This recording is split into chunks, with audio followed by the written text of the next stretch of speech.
Assalamualaikum warahmatullahi wabarakatuh. Anak-anakku sekalian, kita berjumpa lagi dalam mata pelajaran pendidikan agama Islam. Kali ini Bapak akan menjelaskan tentang meneladani Rasul Allah dengan perilaku santun. Adapun materi ini adalah materi untuk PAI kelas 11 di semester genap. Anak-anakku sekalian, berikut Bapak sampaikan tentang peta konsep untuk materi kali ini. Berikutnya tujuan pembelajaran. Yang pertama, peserta didik mampu menganalisis pengertian dan nama-nama Nabi dan Rasul dalam Islam. Yang kedua, peserta didik mampu menyampaikan tugas Nabi dan Rasul dalam Islam. Yang ketiga, peserta didik mampu mendeskripsikan manfaat dan hikmah beriman kepada Nabi dan Rasul dalam Islam. Selanjutnya, anak-anakku, pengertian Nabi dan Rasul. Nabi merupakan turunan dari lafaz an-naba yang mempunyai arti berita, sedangkan Rasul itu memiliki arti secara bahasa adalah utusan. Selanjutnya, menurut istilah dapat dijelaskan dari perbedaan antara Rasul dan Nabi, yaitu sebagai berikut. Jika Rasul itu merupakan seorang manusia yang diberi wahyu berupa syariat dan diperintahkan untuk menyampaikannya kepada umat manusia. Sedangkan Nabi yaitu seorang manusia yang diberi wahyu berupa syariat, baik diperintahkan untuk menyampaikan ataupun tidak. Sedangkan yang kedua yaitu Rasul merupakan manusia pilihan Allah Subhanahu wa taala yang diangkat sebagai utusan yang diberi wahyu dengan membawa syariat baru. Sedangkan Nabi merupakan manusia pilihan Allah Subhanahu wa taala untuk menegaskan syariat umat Islam.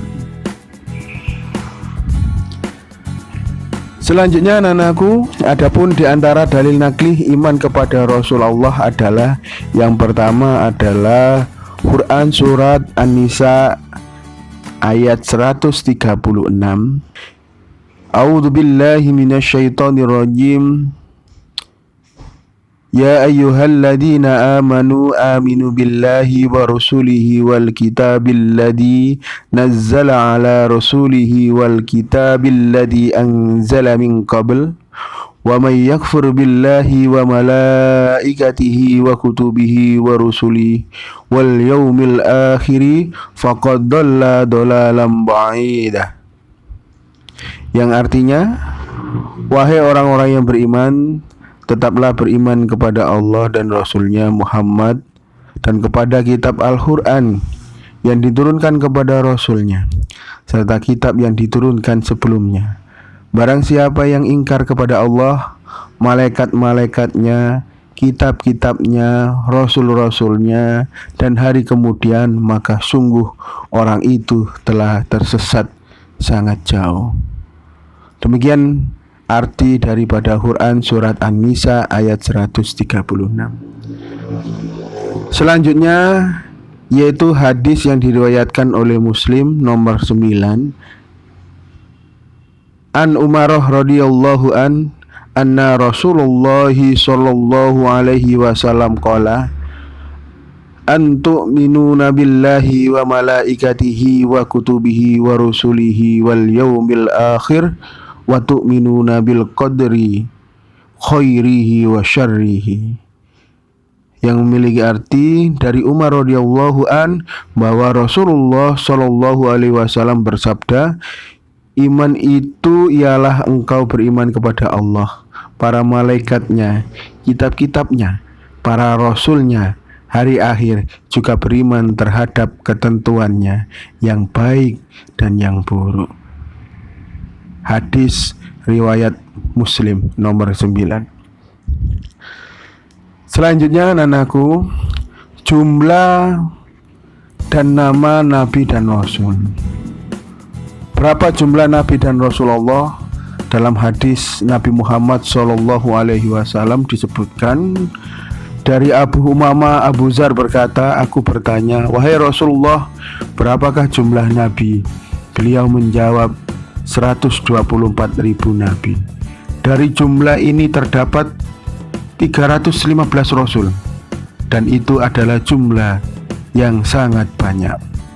Hadis riwayat Ahmad. Di dalam hadis lain disebutkan lebih dari 310 rasul. Adapun jumlah nabi dan rasul Allah Subhanahu wa taala yang disebutkan di dalam Al-Qur'an adalah 25. Secara lengkap bisa dilihat dalam kotak di sebelah kiri. Kan di dalam Al-Qur'an, yaitu yang pertama Nabi Adam, Idris, Nuh, Hud, Saleh, Ibrahim, Lut, Ismail, Ishak, Yakub, Yusuf, Ayub, Su'aib, Musa, Harun, Zulkifli, Daud, Sulaiman, Ilyasa, Yunus, Zakaria, Yahya, Isa, dan yang terakhir yaitu Muhammad SAW. Selanjutnya anakku, sifat-sifat Nabi. Nabi memiliki sifat 4, yaitu yang pertama sidik, yang mempunyai pengertian jujur atau benar. Yang kedua amanah, yang memiliki arti dapat dipercaya. Kemudian yang ketiga yaitu tabligh, menyampaikan. Yang keempat fatona atau cerdas.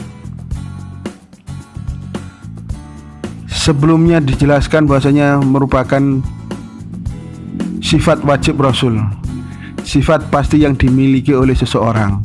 Kebalikan sifat wajib adalah sifat mustahil, sifat yang tidak mungkin dimiliki oleh seorang Rasul.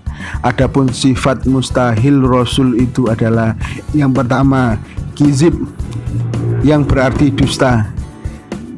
Yang kedua adalah khianat, artinya ingkar janji. Yang ketiga hitman, artinya menyembunyikan. Yang keempat baladah atau bodoh. Kemudian dari sifat wajib dan mustahil tersebut dapat dilihat dalam tabel berikut. Sifat wajib terdiri dari 4, begitu juga sifat mustahilnya. Dan sifat jaiz itu adalah sifat yang dimiliki oleh Nabi dan Rasul sebagai manusia biasa. Anak-anakku sekalian, yang selanjutnya adalah tugas Rasul. Yang pertama, menyampaikan amanat Allah dengan jelas. Yang kedua, menyeru umatnya kepada Allah. Yang ketiga, membawa kabar gembira dan memberi peringatan. Kemudian yang keempat, merupakan tugas Rasul yang dibawa oleh Nabi Muhammad SAW, yaitu menyampaikan risalah untuk rahmat bagi alam semesta, dan manusia lebih mengenal hakikat dirinya bahwa manusia diciptakan oleh Allah adalah untuk mengabdi dan menyembah kepada Allah Subhanahu wa taala. Selanjutnya dari penjelasan bab iman kepada Rasulullah, kita dapat menerapkan karakter sebagai berikut. Mendirikan sholat wajib berjamaah, berzikir setelah sholat, membaca Al-Quran setiap hari, mengerjakan ulangan dengan jujur, membeli barang sesuai dengan harganya, mengembalikan barang temuan kepada yang punya, membantu teman yang membutuhkan pertolongan, mengeluarkan infak setiap Jumat, membantu korban bencana alam, mengerjakan tugas dari guru dengan sebaik-baiknya, membersihkan ruangan kamar setiap hari, menjadi ketua kelas dengan amanah, melakukan penelitian yang bermanfaat bagi masyarakat, menyusun program dalam organisasi dengan kreatif, menemukan inovasi yang bermanfaat bagi masyarakat. Jangan lupa untuk selalu cuci tangan dengan sabun. Terima kasih. Akhirul kalam. Wassalamualaikum warahmatullahi wabarakatuh.